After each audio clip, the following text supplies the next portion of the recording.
సీతారామపురంలో YCP కార్యకర్త సుబ్బారెడ్డి హత్య కేసుపై హోంశాఖ సీరియస్ అయింది. పోలీసులు విధి నిర్వహణలో నిర్లక్ష్యం వివరించినట్టు ప్రాథమిక విచారణ వెల్లడైంది. అయితే బాధ్యులైన పోలీసులపై వేటు వేశారు. Nandyal rural CI Shivakumar Reddy, Mahanandi SI Nagendra ప్రసాద్లు సస్పెండ్ అయ్యారు. ఇద్దరు, అటు సిఐ శివకుమార్ రెడ్డి, ఇటు నాగేంద్ర ప్రసాద్ ఇద్దరు కూడా సస్పెండ్ అయ్యారు. సస్పెండ్ చేస్తూ హోంశాఖ ఉత్తర్వులు జారీ చేసింది. ఇక మరికొంతమంది కానిస్టేబుళ్లపై చర్యలు తీసుకునే అవకాశం కూడా కనబడుతోంది. ముచ్చుమర్రి బాలిక రేప్ హత్య ఘటనలో కూడా పోలీసులు నిర్లక్ష్యం వహించారు. నందుకొట్కూర్ రూరల్ సిఐ ముచ్చుమర్రి ఎస్ఐ పైన కూడా గతంలో సస్పెన్షన్ వేటు వేసింది హోంశాఖ. తాజాగా వైసీపీ కార్యకర్తతో హత్యతో మరోసారి పోలీసులపై వేటు పడింది.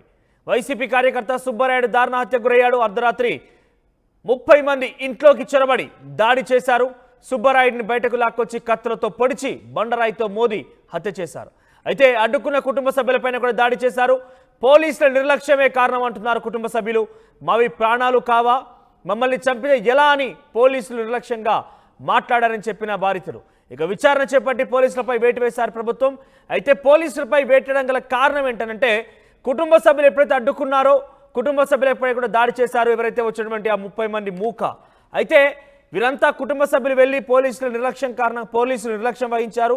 పోలీసులు మమ్మల్ని కాపాడరా అంటూ వారు మాట్లాడిన మాటలకు పోలీసుల సమాధానం చూస్తే డెఫినెట్గా ఎవరైనా కూడా పోలీసులపై మండిపడాల్సిందే. మావి ప్రాణాలు కావా, మేము మమ్మల్ని చంపరా అన్నట్టుగా వారు మాట్లాడడం జరిగింది. అంటే పోలీసులు కూడా ఇంత బాధ్యతారహితంగా ఇష్టానుసారంగా మాట్లాడే విధంగా మనం చూసిన తర్వాత డెఫినెట్గా ఎవరైనా కూడా పోలీసులు మండిపాటు తప్పదు. ఒకసారి దీనికి సంబంధించి హుస్సేన్ జాయిన్ అవుతారు మనతో పాటుగా. ఎస్ హుస్సేన్, ఇద్దరు నాగేంద్ర ప్రసాద్ ఆ తర్వాత శివకుమార్ రెడ్డి ఇద్దరు కూడా సస్పెండ్ అయ్యారు. సో ఏ రకంగా సిచ్యువేషన్ అక్కడ, వారిపై సస్పెన్షన్ వేటికి ప్రధాన కారణం ఏంటి?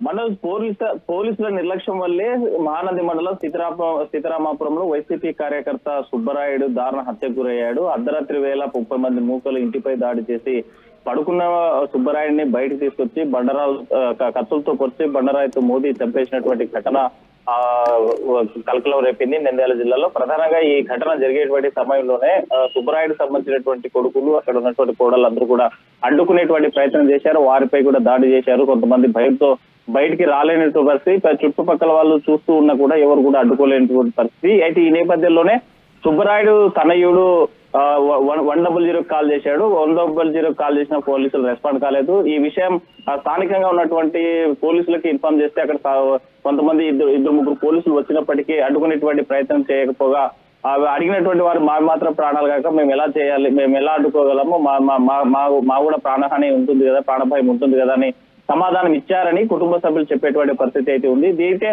ఈ ఘటన మీద హోంశాఖ సీరియస్ అయింది. డిఐజీ స్థాయిలో విచారణ జరిపారు. ప్రాథమికంగా విచారణలో పోలీసుల నిర్లక్ష్యమే కారణమని తేలినటువంటి నేపథ్యంలోనే సిఐ శివకుమార్ రెడ్డితో పాటు మహానంది ఎస్ఐ నాగేంద్ర ప్రసాద్ పైన చర్యలు తీసుకున్నారు. వారిద్దరిని సస్పెండ్ చేశారు. అయితే ఈ ఘటన పైన మరికొంతమంది కానిస్టేబుల్ పైన కూడా చర్యలు తీసుకునేటువంటి అవకాశాలు అయితే కనిపిస్తా ఉన్నాయి. దీనిపైన పూర్తి స్థాయి విచారణ చేస్తా ఉన్నారు హోంశాఖ. ఈ నేపథ్యంలోనే మొదటిగా సిఐ సుమకుమార్ రెడ్డి, ఎస్ఐ నాగేంద్ర ప్రసాద్ బాధ్యులను చేస్తూ అధిక విధుల్లో నిర్లక్ష్యంగా వ్యవహరించారు కాబట్టి ఆ ఘటన జరిగింది అని భావించారు. ఆ నేపథ్యంలోనే ఇద్దరిని సస్పెండ్ చేసినటువంటి ఘటన అయితే మనం చూసాం. ముచ్చుమర్రి ఘటనలో కానీ లేకపోతే సీతారామపురం ఘటనలో కానీ పోలీసుల నిర్లక్ష్యం, పోలీసుల వైఫల్యం స్పష్టంగా కనిపిస్తుంది. దీనివల్లే ఈ అరాచకాలకి, హత్యలకి, మొన్న చెప్పినటువంటి అత్యాచార అఘాయిత్యాలకి కారణమవుతుందని పోలీస్ శాఖ భావించింది. అటు ముచ్చుమర్రి ఘటనలో అయినా ఇటు సీతారామపురం ఘటనలో అయినా పోలీసుల నిర్లక్ష్యం స్పష్టంగా కనిపించిన నేపథ్యంలోనే అక్కడున్న సిఐ ఎస్ఐలను ఇక్కడ సీతారామపురం సంబంధించిన ఘటనలో మహానంది ఎస్ఐతో పాటు నంద్యాల రూరల్ సిఐలను సస్పెండ్ చేసినటువంటి ఘటన వెలుగులోకి వచ్చింది. అయితే ఈ రక్షణ కల్పించాల్సినటువంటి పోలీసులు నిర్లక్ష్యం వహించారు. ముందుగా చెప్పిన సమాచారం ఇచ్చినా కనీసం ఫోర్సును పంపించి ఉంటే మా తండ్రి బతికేవాడని తీవ్ర ఆవేదన వ్యక్తం చేస్తున్నారు ఆ కుటుంబ సభ్యులు. ఏదేమైనా ఈ ఘటన చాలా దారుణము. పోలీసులకు సమాచారం ఇచ్చిన 100 ఫోన్ చేసినా రెస్పాండ్ కాలేదని చెప్తున్నారు. స్థానికంగా ఉన్నటువంటి కొంతమంది ఎస్పీకి స్వయంగా ఫోన్ చేశామని చెప్తా ఉన్నా కూడా పోలీస్ శాఖ నిర్లక్ష్యం వహించింది. కాబట్టే ఈరోజు మా తండ్రి సుబ్బరాయుడు హత్యకు గురయ్యాడని చెప్తున్నారు. అఫీషియల్ గా వైసీపీ సోషల్ మీడియాతో పాటు వైఎస్ఆర్ కాంగ్రెస్ పార్టీ కూడా ఎక్స్ లో పోస్ట్ చేశారు. కేవలం ఎస్పీకి 5-6 సార్లు ఫోన్ చేసినా ఎవరు కూడా స్పందించలేదు. పోలీసులు నిర్లక్ష్యం స్పష్టంగా కనిపిస్తుంది.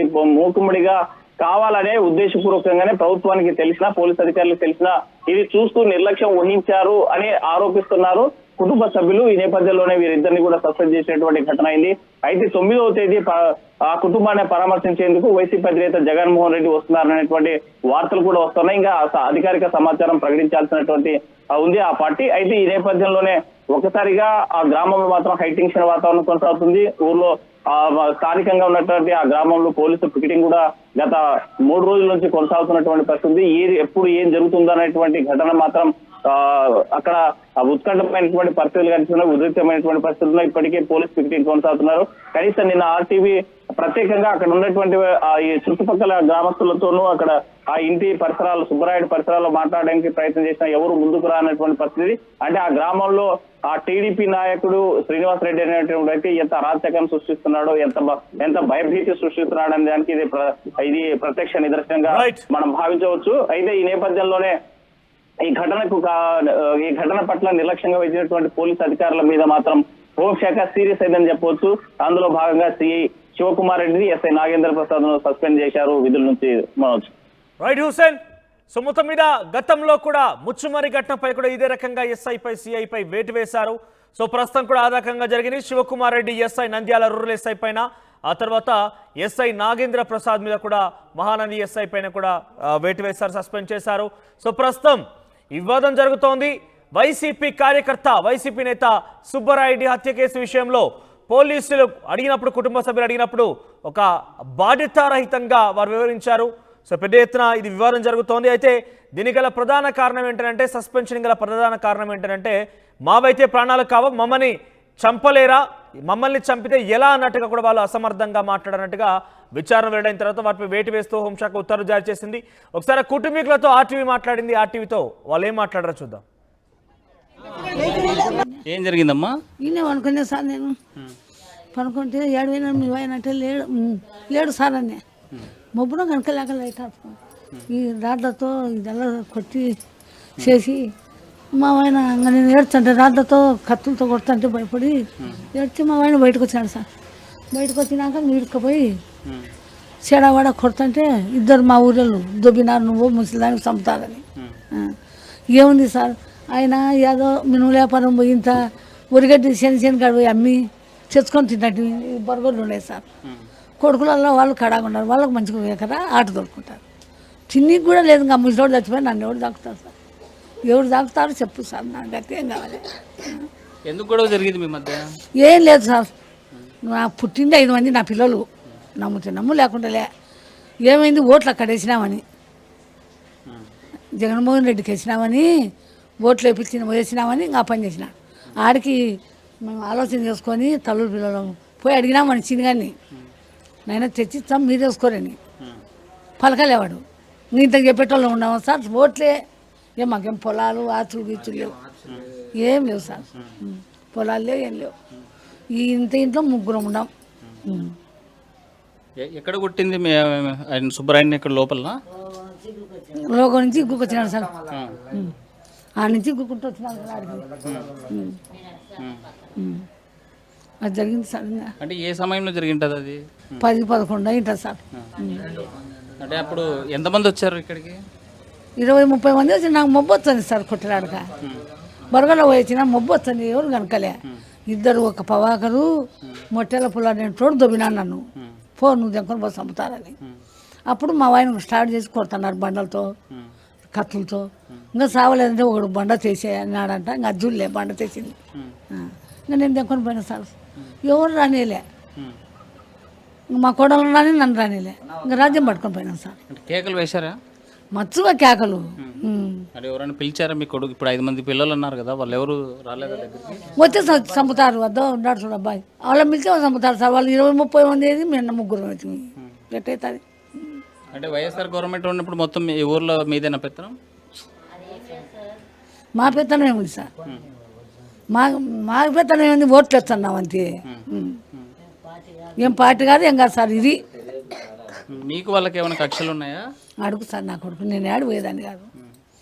మేము వచ్చే లోపు వాళ్ళు ఇంకా మీరు మా వెనకమ్మడతావు అన్నారు, మీరు ఓట్లు మాకు వేయకుండా వాళ్ళకి వేసినారు కదా అని ఎమ్మడి పడితే మేము పరారైపోయినాం సార్. అంతే, అసలు మేము ఈ రాజకీయాలు వద్దు, మా కష్టం మేము చేసుకొని బతుకుతామంటే ఆయన కూడా దిగినాడు. అంతే. మరి ఊర్లో ఎట్లా ఉండగలరా ఇప్పుడు? పరిస్థితి ఉందా? అంటే ఎన్నాలని ఇట్లా భయంగా ఉంటాం సార్. మేము ఏదో పొలాలు వేసుకున్నాం, ఇంకా పంటలు పండించుకోవద్దు సార్. మేము పంటలు పండించుకొని చూసుకొని నిదానంగా దాటుకుంటాం. ఇప్పుడు పొలాలు వేసుకున్నాం, పైర్లు వేసుకున్నాం, అవి ఎలా అట్నే ఉన్నాయి. అవి అట్నే వదిలేసిపోతే ఎట్లా సార్? మా పరిస్థితి ఎట్లా ఉండేది అదొకటే. వేసుకునే సొంతం మంచిగా 1 ఎకరా సొంతం ఉంది. ఆ పొలాలు వేసుకున్నాం, పైర్లు ఒక ఎకరా పూల తోట పెట్టుకున్నాం, 2.5 మినుము వేసుకున్నాం. వేరే చోట గుత్తకు తీసుకొని వేసుకుంటున్నాం. మేము ఊరు వదిలిపోతే మా పరిస్థితి ఎట్లా? మాకేముందని పక్కపోయి బతకనీకి. అది సార్, మేము అట్లాగా ఏం చేయాలా అని మాకు దిక్కు తెలకుండా ముసలోడు లేనిపోయింది వద్దన్న కానీ దిగి వెళ్ళలేనిపోని తెచ్చి పెట్టారు. మాకు అసలుకి ఈ రాజకీయాలు అంటేనే మాకు పడదు. వద్దన్నాము అస్సలకు, మనకు అవసరం లేదు మామ, వద్దు మనకు అంటే ఏం లేమే, పోతే నాతోనే పోని అని అన్నాడు. చంపితే నన్నే చంపని, మీరు రావు అక్కడ చంపినాడు కూడా అన్నాడు. మేమేం చేయాలా? అంటే ముందే చెప్పాడా ఈ విషయం? అంటే ఎప్పుడన్నా ఇట్లా జరుగుతుందని చెప్పాడు? అసలుకు ఈ ఊర్లో గొడవలు లేవు, ఏం లేవు. ఓట్లు అయిపోయినాయి, ఎవరింట్లో వాళ్ళు సంసారాలు చేసుకుంటున్నారు. అసలు వాళ్ళు వచ్చేది కూడా మాకు తెలియదు, ఇట్లా గొడవలు జరుగుతున్నది కూడా తెలియదు ఊర్లో. అక్కడ 3 4 జరిగినా కానీ వాళ్ళు ఏమో జరుగుతున్నాయి కానీ మేము ఇంట్లో పడి నిద్రపోతున్నాం.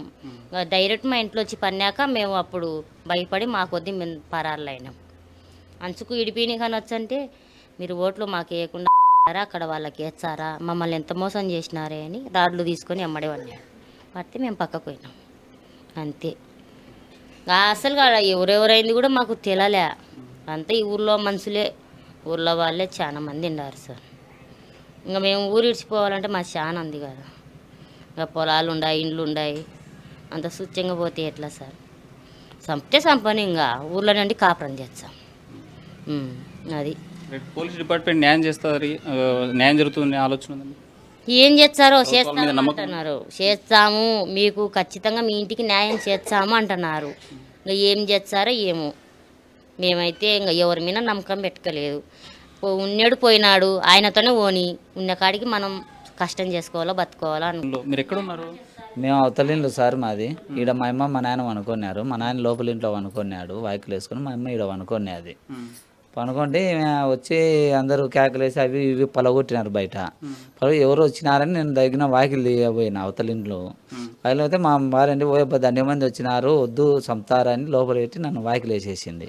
ఆ వాకిల్లోంచి నాను ఈమెను ఓయమ్మ చంపిడు అనే కత్తి వేసేసరికి ఓయమ్మ అని రాడ్లతో కొడుతున్నారు మా అమ్మను. మా అమ్మ అట్లా కిందకు పోయేసరికి వచ్చి వాకిలు దబ కొట్టినారు. ఎవరు అనుకొని మా నాయన వాకిలు తీసేయడం ఇంకా కొట్టడం కూడా తల కొట్టినారు, గుంజుకొచ్చినారు. ఇటుక పిల్లలు రాళ్ళు కత్తులతో పొచ్చనారు చూసన్న అద్దంలోంచి. ఇంకా ఆయన అరిచే మేము ఏడొచ్చామని అరసను కూడా అరసలే, నోరు కూడా ఎత్తలే. వేసినారు, ఆడ పన్నాడు. పన్నాక వీడు బతుకుతే డేంజరు, ఈ శ్రీనివాస్ రెడ్డి అంటే తెలియదా ఈయనకి, నా కొడుకు అదే వీడు బతుకుతే కష్టము, సంపర్రా అన్నాడు. రాళ్ళు ఎత్తేస్తున్నారు. నేను బుడ్డ శ్రీనివాసరెడ్డి వాళ్ళంతా వాళ్ళ వర్గం అందరూ ఇంటి మీద పన్నారు.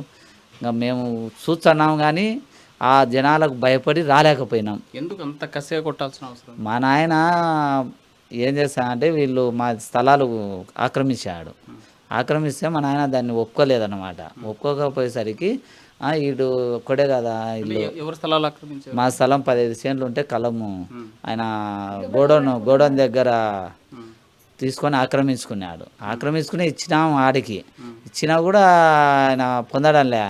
ఇంకా ఇది ఊర్లో కొద్దిగా అక్రమాలు అనేటివి ఎక్కువ చేసినాడు. జగన్ బిల్డింగ్లు అయితే 25,000 వసూలు చేసినాడు. ఇది చేయుత వాళ్ళే 3,000 వసూలు చేసినాడు.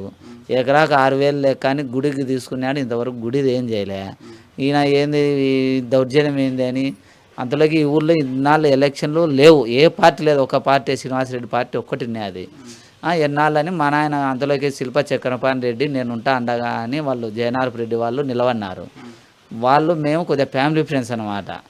ఎన్నాళ్ళు ఇంత దౌర్జన్యం ఉండాలని మా నాయన వైఎస్ఆర్లో చేరి బాగా మెయిన్ క్యాండిడేట్ పెద్ద మనిషి ఆ పార్టీలో బాగా పెద్దగా ఉన్నాడు, తిరుగుతూ ఉన్నాడు, మెయింటెనెన్స్ చేస్తున్నాడు. నువ్వు ఆయన చేయడం వల్ల అందులో ఎప్పుడు ఆయన వన్ సైడ్ కదా జరిగేది ఊళ్ళో. ఆయనకి 140 ఓట్లు మెజార్టీ వచ్చినాయి. నాకు 140 నాకు ఎప్పుడు ఏకగ్రీవం ఉండేది, నా కొడుకు నిలబడే కదా అని కంచె పెంచుకున్నాడు. ఇంకా వాళ్ళు ఏం జరిగినాయో తెలియదు. మొన్న రాత్రి ఇంకా తాగి వచ్చి ఇంటి మీద పడినారు. ఇంటి మీద పడి మన ఆయన హత్య చేసినారు సార్. ఒక్కసారి ఎంతమంది వచ్చింటారు? 30 నుంచి 40 మంది వచ్చినారు. ఏ టైంలో అది? 12 దాటింది సార్. అర్ధరాత్రి 12 దాటినాక ఆల్రెడీ ఒక ఇంట్లో వైఎస్ఆర్ వాళ్ళ ఇంటి మీద పడి వాళ్ళు ఎవరు లేకపోతే ఆడోళ్ళని కొట్టి వచ్చినారు. రెండో ఇంట్లోకి పోతే వాళ్ళు ఎవరు లేకపోతే వాళ్ళ ఇంట్లో అన్ని ధ్వంసం చేసి ముసలోళ్ళని వాళ్ళని గుంజుకొని వచ్చి వాళ్ళను బండి ధ్వంసం చేసి అన్నీ చేసి వాళ్ళను బెదిరించి వచ్చినారు. మా నాయన ప్రత్యక్షంగా తిరిగినోడు దొరికేసరికి అక్కస ఎక్కువయ్యి అబ్బా ఈడేరా అంతా చేసేది అని చంపినారు.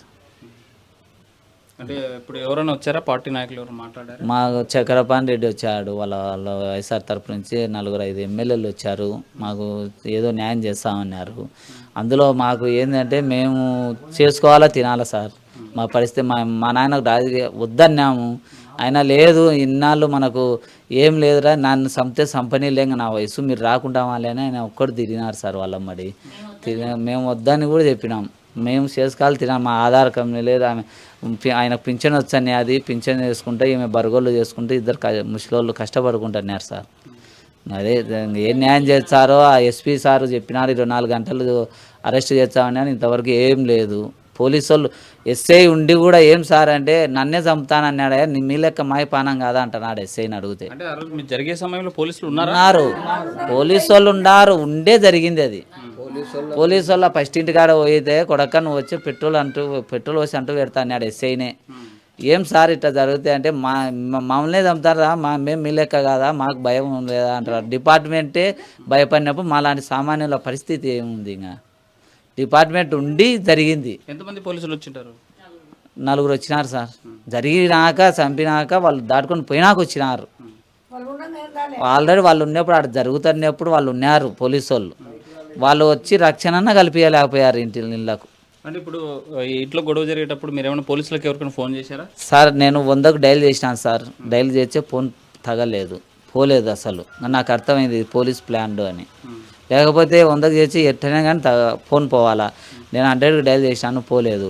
తర్వాత వ్యవసాయ మంచి జయనారపు రెడ్డికి ఫోన్ చేసినాను. ఆ మంచి ఫోన్ చేసి నేను మానంది పోలీస్ స్టేషన్లో సిఐ నన్ను స్టేషన్ దగ్గరికి రమ్మన్నాడు, నేను ఇక్కడే ఉన్నాను ప్రసాద్ అని నాకు చేసినాడు. ఇట్లా మా నాయన చంపుతున్నారు ఉబ్బా అంటే ఉబ్బా అని వాళ్ళు వచ్చే లోపలికి ఇక్కడ జరిగిపోయింది. అంటే ఎస్పీకి ఎవరు కాల్ చేశారు? చాలాసార్లు ప్రయత్నం చేశారు.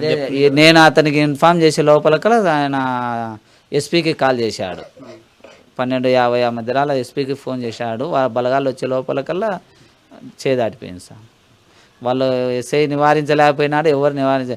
ఎవరు వచ్చినా కూడా చంపే స్థితిలో ఉన్నారు సార్. ఫుల్ తాగినారు. కత్తులు, కట్టెలు, రాళ్ళు ఏం లేదు, ఏది దొరికితే అది ఇంకా ఆయుధాలతో మీద పన్నారు. మేము నిద్రలోంచి తేరుకునే లోపలికలే చేసేస్తున్నారు వాళ్ళు. ఇంకా ఎవరు లేరు ముసిలోళ్ళు, వాళ్ళు ముత్తుకోళ్ళని కూడా చూడకుండా ఆడమంచిని మా భార్య వాళ్ళు మా వదిన ఇద్దరు చూసి ఇడిపోయాని కానీ వచ్చంటే మీరు ఓట్లు వేయబట్టే కాదు అని వాళ్ళను ఇద్దరు ఆడోళ్ళని వెనకమ్మడి పడితే వాళ్ళు మొబ్బుకు పరారైనారు సార్ వాళ్ళు కూడా.